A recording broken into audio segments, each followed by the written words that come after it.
नमस्कार। हम यहाँ पेचीदा विषयों को उनके सोर्स से ही समझते हैं और आज का हमारा टॉपिक है तेल पर लगे प्रतिबंधों की वो रहस्यमयी दुनिया। तो चलिए शुरुआत एक ऐसी पहेली से करते हैं जिसने दुनिया भर के रेगुलेटर्स की आप कह सकते हैं नींद उड़ा रखी है। ये कहानी शुरू होती है भारत की एक बहुत बड़ी रिफाइनर नायरा एनर्जी से। हुआ ये कि उसके एक हिस्से के मालिक थी रूस की कंपनी रोसनेफ्ट, और जब रूसनेफ्ट पर प्रतिबंध लगे तो नायरा एनर्जी के लिए अपना फ्यूल दुनिया भर में भेजना अचानक से बहुत मुश्किल हो गया। तो उन्होंने इसका क्या हल निकाला? उनका सॉल्यूशन छिपा था एक ऐसे सीक्रेट सिस्टम में जो दुनिया के समंदरों पर काम कर रहा है। तो ये सीक्रेट सिस्टम आखिर है क्या? चलिए इसको समझते हैं। इसका जवाब है शैडो फ्लीट। कभी कभी इसे डार्क फ्लीट भी कहते हैं। अब ये है क्या? ये असल में पुराने तेल के टैंकरों का एक खुफिया नेटवर्क है। ये जहाज जानबूझकर अपनी पहचान, अपने असली मालिक का नाम और अपना रास्ता सब कुछ छिपाते हैं ताकि जिन चीजों पर बैन लगा है उन्हें आराम से ट्रांसपोर्ट कर सके।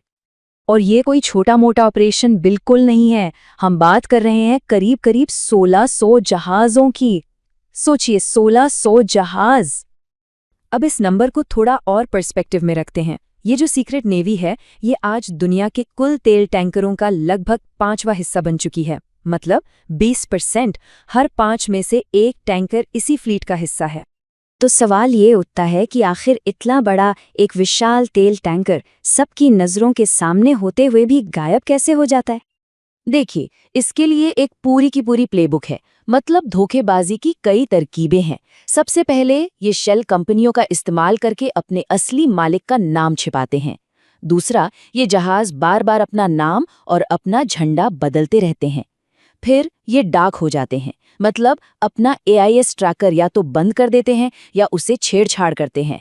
और तो और ये समंदर के बीच में ही एक जहाज से दूसरे जहाज में तेल ट्रांसफर कर लेते हैं और जाली कागजात भी तैयार रखते हैं।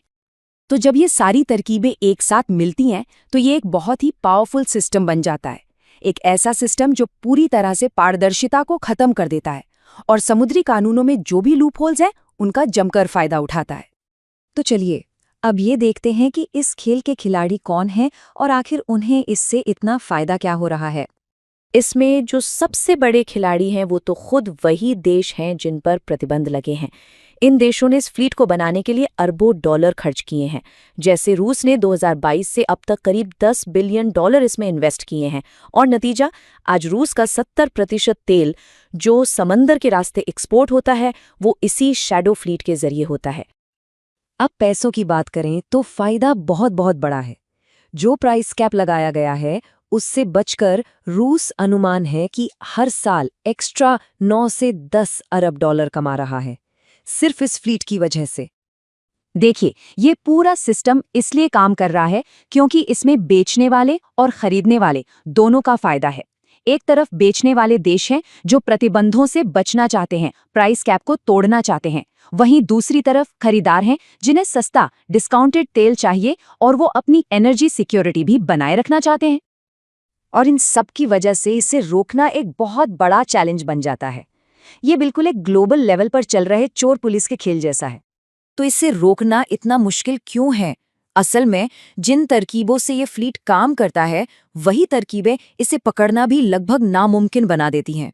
शेल कंपनियों के पीछे छुपे मालिक, लगातार बदलते नाम और अंतर्राष्ट्रीय समंदर में कानूनों की कमी, ये सब मिलकर इसे बहुत मजबूत बना देते हैं। और ये एक ऐसी दौड़ है जो कभी खत्म नहीं होती। हर एक्शन का एक रिएक्शन है। अगर किसी जहाज पर बैन लगाया जाता है तो वो झट से अपना नाम और झंडा बदल लेता है। सैटेलाइट से ट्रैक करने की कोशिश होती है तो वो डाक हो जाता है, अपना ट्रैकर ही बंद कर देता है। तो जो सोर्स मटेरियल है वो आखिर में इस बात पर आता है कि ये पूरा शैडो फ्लीट पश्चिमी देशों के एक तरफा प्रतिबंधों के असर पर ही एक बड़ा सवालिया निशान लगाता है, और ये भी दिखाता है कि कैसे ये प्रतिबंध दूसरे देशों के नेशनल इंटरेस्ट को नजरअंदाज करते हैं। और ये हमें एक आखिरी सवाल के साथ छोड़ जाता है।